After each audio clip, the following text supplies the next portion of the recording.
అభివృద్ధికి ఆమడ దూరంలో ఉంటూ రాజకీయ కక్షలతో నలిగిపోయిన గ్రామాల్లో నేడు ఆధ్యాత్మిక శోభ సంతరించుకుంటుంది.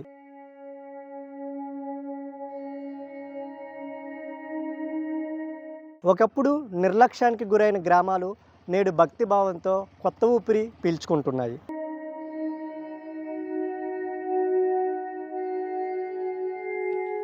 నూతన దేవాలయాల నిర్మాణం శరవేగంగా కొనసాగుతుండగా గ్రామాల ముఖచిత్రం పూర్తిగా మారుతూ వస్తూ ఉంది.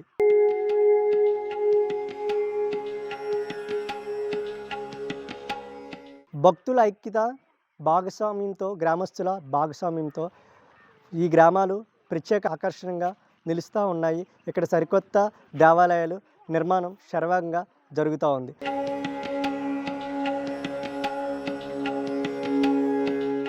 అనకాపల్లి జిల్లా బుచ్చిపేట మండలం భీమవరం వెళ్ళే మార్గ మధ్యలో అయితే ఇదివరకు ఒక శివాలయం అయితే ఉండేది. కొన్నేళ్ల క్రితం కాళ్ళ కోటేశ్వరరావు అనే వ్యక్తి ఇక్కడ వ్యవసాయం చేసుకుంటుండగా తన వ్యవసాయ భూమిలో శివలింగం లాంటి ఒక విగ్రహం బయటపడింది. అయితే అప్పటి నుంచి దాన్ని ఆయన ఇక్కడ చిన్న పాక ఏర్పాటు చేసి పూజలు జరుపుతూ ఉండేవారు. అయితే క్రమేపీ భక్తుల రద్దీ పెరగడంతో ఈ పక్క గ్రామం అయిన ఎల్బీపురానికి చెందిన మాజీ సర్పంచ్, టీడీపీ సీనియర్ నేత తమరన దాసు ఇక్కడికి రావడం జరిగింది. అయితే ఇక్కడికి వచ్చిన తర్వాత ఆయన ప్రత్యేక చొరవ చూపించి ఈ దేవాలయాన్ని అభివృద్ధి చేశారు. అయితే దేవాలయం అభివృద్ధితో పాటు భక్తుల సంఖ్య క్రమేపీ పెరగడంతో వాళ్ళ స్థానం ఆశించడానికి ఒక పుష్కరిని నిర్మించాలనే తలంపుతో ఇక్కడైతే ఒక పుష్కరిని కూడా నిర్మాణం జరిగింది. అయితే ఒకప్పుడు పిచ్చి మొక్కలకు నిలయంగా ఉండే ఈ ప్రాంతంలో అయితే ప్రస్తుతం ఒక అందమైన పుష్కరిని అయితే నిర్మాణం అయితే జరిగింది. అయితే రాబోతున్న శివరాత్రి పర్వదినం సందర్భంగా కేంద్ర మంత్రి చేతుల మీదుగా ఈ పుష్కరిని ప్రారంభించడానికి కూడా ఇక్కడైతే నిర్వాహకులు అయితే సన్నాహాలు చేస్తూ ఉన్నారు. అయితే ప్రస్తుతం ఎవరైతే ఈ పుష్కరిని నిర్మాణదాత తమరన దాసు ఉన్నారో ఆయనతో మాట్లాడే ప్రయత్నం అయితే చేద్దాం.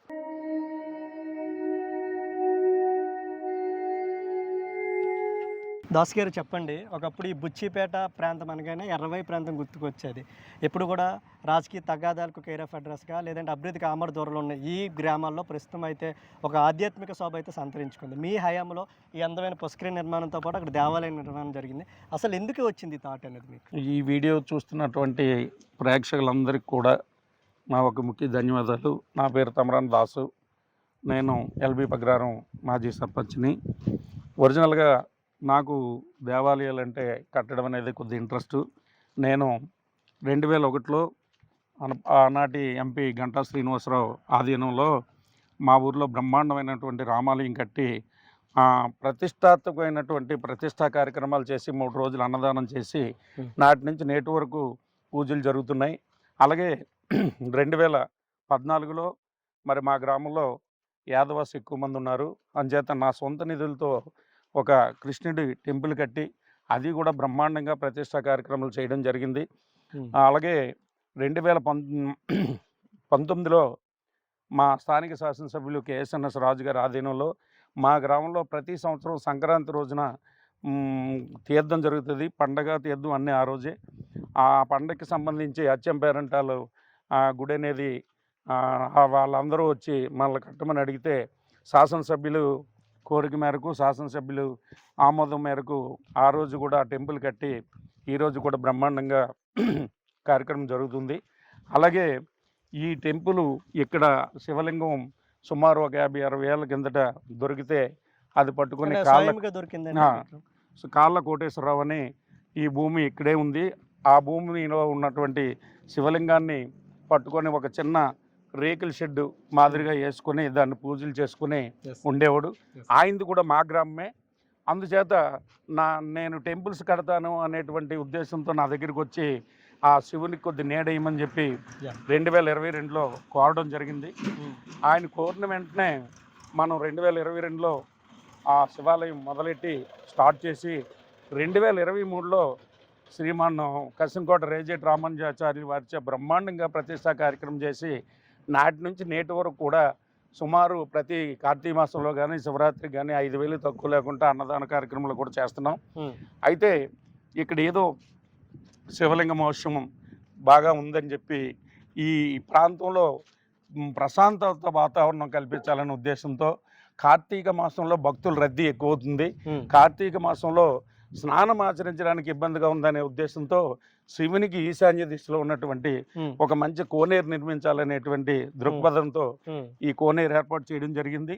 ఈ కోనేరు కూడా ఏ కొన్ని సమస్యలు వచ్చినా బ్రహ్మాండంగా పి భీమవరం, బంగారమెట్ట, చిన్నపనపాలెం 3 గ్రామాలకు సంబంధించి ప్రజలు బ్రహ్మాండమైనటువంటి ఆదరణ ఇచ్చి ఈ కోణం కట్టడానికి కానీ ఈ శివాలయం కట్టడానికి కానీ బ్రహ్మాండ సహాయ సహకారాలు అందించారు. దాని మీదట మరి రేపు 15/2/2026న ఈ ప్రతిష్ట కార్యక్రమం ఓపెనింగ్ కూడా చేయడం జరుగుతుంది. మరి దీనికి ఈరోజే ఎంపీ గారిని కూడా కలిసాం, అందరూ వస్తా అన్నారు. సెంట్రల్ మినిస్టర్ రామ్మోహన్ నాయుడు గారికి కూడా మాట్లాడాం. ఆయన కూడా మ్యాక్సిమం 15వ తారీఖు ఓపెనింగ్ వస్తామని మాట ఇచ్చి ఉన్నారు. ఖచ్చితంగా ఈ 14 గ్రామాల తాలూకా ప్రజలందరూ కూడా ఇదే ఆహ్వానంగా భావించి అందరూ వచ్చి ఆ శివపార్వతుల విగ్రహావిష్కరణ కానీ ఈ భీమలింగేశ్వర పుష్కరిణి ఈ కొలను కానీ అన్నీ పర్యవేక్షణ చేసి ఇక్కడికి వచ్చి ఈ శివపార్వతుల ప్రసాదం తీసుకోవాలని కోరుకుంటున్నాం. అంటే ఎన్ని అడుగుల విగ్రహం అంటే మీరు ఏర్పాటు చేస్తున్నారు? మేము ఒరిజినల్గా వాటర్ ఉండేది 12 అడుగులు ఉంటుందండి. ఈ వాటర్ మీద మనం స్లాబ్ వేసి 10 అడుగుల విగ్రహం ఏర్పాటు చేసాం. అత్యాధునిక టెక్నాలజీతో, అంటే మనం పైన శివునికి పార్వతికి నీడ వేయాలనేటువంటి సంకల్పంతో మనకున్న టెక్నాలజీతో ఈ షీట్లు ఈ రేకులు వేస్తే 10-15 నెలలకే జంగు పెట్టి తుప్పు పెట్టిపోతున్నాయని చెప్పి మనం కేరళ నుంచి తీసుకొచ్చి ఒక టెక్నాలజీ 50 years వారంటీ ఉన్నటువంటి టెక్నాలజీ షీట్ని వేసి అది జంగు పడ్డం కానీ పోవడం కానీ ఉండదు, కలర్ మారడం ఉండదు. అంచేత ఆ కేరళ నుంచి తీసుకొచ్చి ఆ టెక్నాలజీతో కూడా అది వేయడం జరిగింది.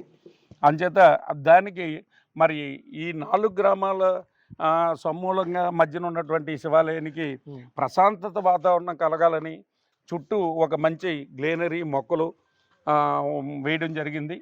అంటే మా ఉద్దేశం ఏంటంటే ఏ భక్తులు వచ్చినా ఏ ప్రజలు వచ్చినా కొలను చుట్టూ ఒక 2 రౌండ్లు తిరిగి ఆ ప్రశాంతత చూసుకొని తక్షణమే అక్కడ ఆ కొలంలో స్నానం చేసి ఆ శివాలయంలోకి వెళ్ళి కాస్త దేవుణ్ణి కోరుకొని ఆయనకి ఏ కోరికది ఉంటే అది కోరుకొని ఆ విభూది రాసుకొని మనం ఎక్కడికి వెళ్ళా ఆ పని జరుగుతుంది అనేటువంటి అది ఉంది. ఎందుచేతనంటే నాకు కూడా ప్రత్యక్షంగా ఈ కొలంలో నీరు చాలదనే ఉద్దేశంతో ఇక్కడ ఒక బోరు కొయ్యడం జరిగింది. అంటే ఇంతకు ముందు కొలను ఉండేదండి, లేదండి మీరు ఆర్టిఫిషియల్? లేదు, ఆర్టిఫిషియల్ ఇదంతా చెట్లు చేమలతో ఉండేదండి. చెట్లు చేమలతో ఉంటే ఆర్టిఫిషియల్ తవ్వే చేయించాం. అంతేగాని ఇంతకు ముందు పాతన చెరువు కానీ కొలను కానీ ఏం లేదు. అయితే ఇందులో ఆల్రెడీ ఒక హ్యాండ్ల బోర్ ఉండేది. ఆ నీరు చాలదు, అనవసరంగా కొలను కట్టేమేమో అనిపించే పరిస్థితుల్లో ఎందుకైనా మంచిదని చెప్పి ఇక్కడ ఒక బోరు కోయడం జరిగింది. కానీ విచిత్రం ఏంటంటే ఈ 14 గ్రామాల్లో ఈ ఎర్రబాయి ప్రాంతంలో ఎక్కడ 2 అంగుళాలు మించి వాటర్ పడలేని పరిస్థితుల్లో ఒకేసారి 5 అంగుళాలు వాటర్ పడుతుంది. మనకు అనకూడదు కానీ ఒకే రోజులో కోణం నిండిపోయే పరిస్థితి ఆ శివుని కనిపించారు. ఎంత టైం పడుతుందండి? 1 day ఇది ఫుల్ అయిపోతుంది. 1.5 day ఫుల్ అయిపోతుంది. ఈ వాటర్ అనేది ఎలా మరి వేస్ట్ అయిపోయిన తర్వాత దీన్ని ఎవ్రీడే ఎంత వాటర్ అయితే ఇన్ఫ్లో వస్తుందో అవుట్ ఫ్లో కూడా అంతే వెళ్ళిపోతుంటది. ఇన్ఫ్లో ఎంత వస్తుందో అవుట్ ఫ్లో కూడా అక్కడ దానికి వాల్ పెట్టాం. ఆ వాల్ ఓపెన్ చేస్తే అవుట్ ఫ్లో వెళ్ళిపోద్ది. కిందన కూడా ఒక 2 చేపల చెరువులు తవ్వడం జరిగింది. ఈ వాటర్ రోజు కూడా ఆ చేపల చెరువులకు వెళ్తుంది. దాని మీద వచ్చేటువంటి ఆదాయం ఈ శివునికి ఏదో పూజారికి కానీ లేకపోతే ఖర్చులకు కానీ ఉంటాయనే ఉద్దేశంతో కిందన కూడా తవ్వడం జరిగింది. ముఖ్యంగా ఏంటంటే ఇక్కడ ఈ బోరు వాటర్ పడిన దగ్గర నుంచి కానీ ఈ శివాలయానికి చాలా మంది భక్తులు వచ్చి చెప్తుంటారు, ఏదో మనం అనుకునేది ఏదో పని అయింది అంచేత మేము గుడికి వచ్చాం అని చెప్పేసి అని. అంటే కోనేరు నిర్మాణానికి మీకు ఎన్ని రోజులు పట్టింది మొత్తానికి? కోనేరు నిర్మాణానికి సుమారుగా ఒక 9 నెలలు పట్టింది. ఎక్కడ నాన్ స్టాప్ గానే వర్క్ చేసాం. ఎక్కడ పని ఆపడం అనేది కర్మక్రియ అంతా మీరే అంటే అంతా మేమే. ఎవరైనా సపోర్ట్ చేశారా? ఏదో కొద్ది గొప్ప ఈ గ్రామాల 3 గ్రామాల ప్రజలు ఏదో సహాయ సహకారాలు చేశారు తప్ప సుమారుగా ఒక 40 నుండి ఒక 50 లక్షలు మనమే సొంత నిధులు పెట్టి ఇది కట్టడం జరిగింది. దీనికి ఏ విధమైనటువంటి ఒక రూపాయి కూడా గవర్నమెంట్ గ్రాంట్ యూజ్ చేయలేదు, యూజింగ్ లో కూడా పెట్టలేదు. మరి ప్రజల సహకారంతో మనం కాస్త ముందుకు నడిచి మన సొంత నిధులతో మనం ఏర్పాటు చేసాం. అంటే ప్రస్తుతం ఏదైతే ఈ రవాణా మార్గం ఉందో ఇది కూడా అచ్చెన్నాయుడు మార్గంగా పిలుస్తా ఉన్నారు.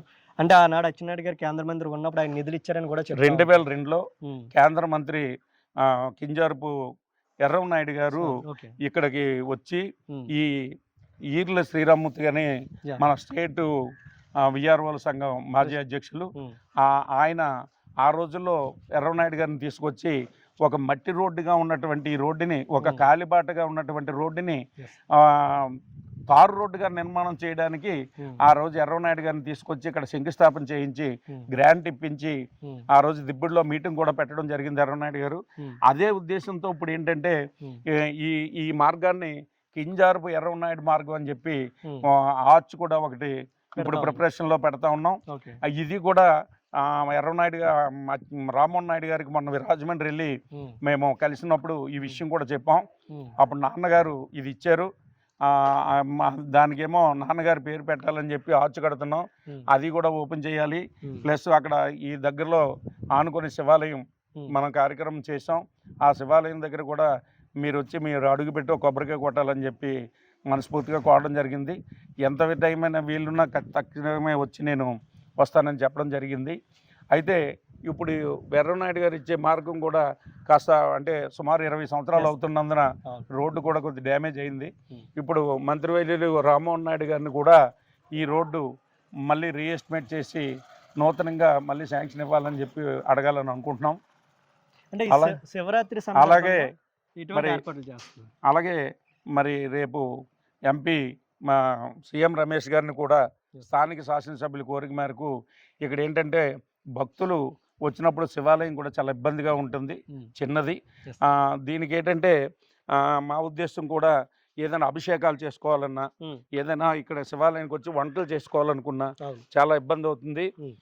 దీనికి మరి కింజారు మన సీఎం రమేష్ గారి చేతుల మీదుగా ఒక విశ్రాంతి భవనం ఒకటి కట్టాలని చెప్పి అది కూడా రేపు శంకుస్థాపన అదే కొబ్బరికాయ కొట్టించి ఓపెన్ చేద్దాం అని అనుకుంటున్నాం. మరి అది కూడా సీఎం రమేష్ గారి దృష్టికి తీసుకెళ్ళాం. ఆ విశ్రాంతి భవనం కడితే ఎవరైనా వచ్చి 10 మంది వచ్చిన వాళ్ళు 100 మంది 50 మంది వచ్చి వంటలు చేసుకోవడానికో, లేకపోతే ఇక్కడ విశ్రాంతిగా రెస్ట్ తీసుకోవడానికి కానీ, లేకపోతే ఒక సాధువులు ఉండడానికి కానీ రకరకాలుగా, లేదనుకుంటే శివరాత్రికి మరి బ్రహ్మాండంగా 10,000 మందికి అన్నదాన కార్యక్రమం చేస్తున్నాం. ఈ అన్నదాన కార్యక్రమంలో భాగంగా ఒక ఎండ వచ్చినా, వర్షం వచ్చినా, మరొకటి వచ్చినా ఈ మెటీరియల్ పెట్టుకోవడం కూడా ఇబ్బంది అవుతుందని చెప్పి ఆ విశ్రాంతి భవనం కడితే అన్ని రకాలుగా ఉపయోగపడుతుందని చెప్పి మన ఎంపీ గారికి చెప్పి ఉన్నాము. అది కూడా ఇక్కడ పునర్నిర్మాణం జరిగితే ఈ ప్రాంతానికి కూడా బాగుంటుంది.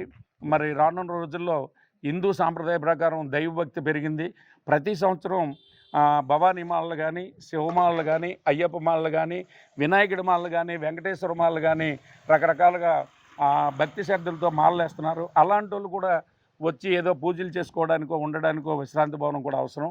అంచేత దయచేసి ఈ విషయం కూడా మనం ఎంపీ సీఎం రమేష్ గారికి చెప్పి ఉన్నాం. అంటే ఒకప్పుడు అరణ్యంగా ఉన్న ఈ ప్రాంతాన్ని అంతా కూడా ప్రస్తుతం మీరు ఆధ్యాత్మిక కేంద్రంగా మార్చేందుకు సన్నాహాలు చేస్తూ ఉన్నారా? అంతే అండి. ఇప్పుడు ప్రజల్లో కూడా దైవత్వం పెరిగింది, దైవభక్తి పెరిగింది. ప్రతి ఒక్కరు కూడా ఇన్నాళ్ళు ఒక ఇంట్లో ఒకలే దైవ పూజ చేస్తే మిగతా వాళ్ళందరూ వివిధ రూపాల వ్యవసాయ పనులు లేకపోతే కూలి పనులకు పోయేవారు. అలా కాదు, ఇప్పుడు ఇంట్లో ఎంతమంది ఉంటే అంతమంది కూడా దైవ కార్యక్రమాలకి పాల్గొంటున్నారు. దైవం భక్తి పెరగడం వల్ల ఇలాంటి విశాలమైనటువంటి ప్రదేశాల్లో ఇలాంటివి కల్పిస్తే మనశ్శాంతిగా ఓ 10 నిమిషాలు వచ్చి కూర్చోవడానికి కానీ మిగతా కార్యక్రమాలకు కూడా అన్ని రకాలుగా అందుబాటులో ఉంటాయి. పక్కన చక్కని వాతావరణం, విశాలమైనటువంటి గాలి అన్నీ బాగుంటాయన్న ఉద్దేశంతో ఇక్కడ ఇది ఏర్పాటు చేయడం జరిగింది. అంటే భక్తులతో పాటు వాళ్ళకి సౌకర్యాలు ఏర్పాటుతో పాటు వాళ్ళ సంరక్షణ బాధ్యత కూడా మీ పైన ఉంటుంది. ఈ చిన్నపిల్లలు వస్తున్నారు, ఇది మీరు చెప్తున్నారు 12 అడుగులు లోతుందని, మరి వారి రక్షణకి ఎటువంటి చర్యలు తీసుకు? మేము ఇప్పుడు ఈ కోనం మీరు చూశారు, రైలింగ్ చేసాం. కోనంలో 12 అడుగులు వాటర్ ఉన్నా ఎవరో ఈత వచ్చిన వాళ్ళే వెళ్ళాలి తప్ప మిగతా వాళ్ళు ఎవరో వెళ్ళడానికి లేదు. సెక్యూరిటీ చేసాం. ఏదైతే గ్రిల్స్ ఉన్నాయో గ్రిల్స్ లోనే మనకు 4 అడుగుల ఇటు వరకు వాటర్ ఉంటుంది. ఆ 4 అడుగుల వాటర్లోనే లేడీస్ కానీ, ఈతరాని మగవాళ్ళు కానీ, పిల్లలు కానీ అందరూ కూడా అందులోనే చెయ్యాలి. కిందకి వెళ్ళడానికి కూడా లాక్ చేసాం మేము. రెండోది, అటువంటిది ఎవరైనా పిల్లలు కానీ మరొకటి కానీ ఈ సందర్భంలో ఎక్కువ మంది జనావాసం ఉన్నప్పుడు మేము కూడా మా ఈ ట్రస్ట్ సంబంధించి ఓకే. ఈ కుర్రోళ్ళు కూడా ఉంటారు. ఉమ్. ఎప్పటికప్పుడు దాన్ని అవగాహన చేసి ఉమ్. ఎవరు కిందకు పోకుండా ఉమ్. చూసే బాధ్యత కూడా మేము తీసుకుంటున్నాం. ఆ రైలింగ్ అనేది దాటకుండా కనీసం 4 అడుగుల హైట్ రైలింగ్ పెట్టాం. ఉమ్. ఆ 4 అడుగుల హైట్ లోన్నే స్నానం చేయాలి తప్ప బయట కిందకి వెళ్ళి స్నానం చేయకుండా ఉమ్. ఒక హెచ్చరిక బోర్డు కూడా మనం పెడుతున్నాం. ఉమ్. రెండోది ఏంటంటే ఈ కొలంలో స్నానం చేసేటప్పుడు ఉమ్. షాంపూలు కానీ Yes. సబ్బులు కానీ ఉమ్. మరొకటి కానీ ఏమీ పెట్టనివ్వకుండా ఉమ్. మేము మా సిబ్బందికి కూడా చెప్తున్నాం. ఎవరిని పెట్టినాము న్యాచురల్గా స్నానం చేసి న్యాచురల్గా శివుణ్ణి దర్శించుకోవాలి తప్ప ఇలాంటి వేరే కార్యక్రమాలు చేయకుండా ఉండడం కోసం కూడా మేము చర్య తీసుకుంటున్నాం.